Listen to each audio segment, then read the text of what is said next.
اس وقت جو سندھ میں حالات خراب کیے جا رہے قومیت کے نام پہ، یا افغانی کے الزام لگا کے، یا کسی اور زبان کا لگا کے لسانی، ہم اس کی مذمت کرتے ہیں، ہم اس کو کنڈم کرتے ہیں، ہرگز ایسا نہیں ہے۔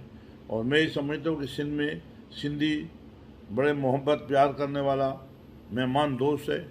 سندھ نے ہمیشہ ہمیں عزت دی، سندھ نے ہمیشہ لوگوں کو وسائل روزگار سب کچھ مواقع دیے ہیں، اور میں یہ سمجھتا ہوں کہ سندھی کبھی بھی ایسا نہیں چاہیے۔ سندھی ہمارے کل بھی بھائی تھے، آج بھی ہے، اور آئندہ بھی انشاءاللہ ہمارے بھائی رہیں گے۔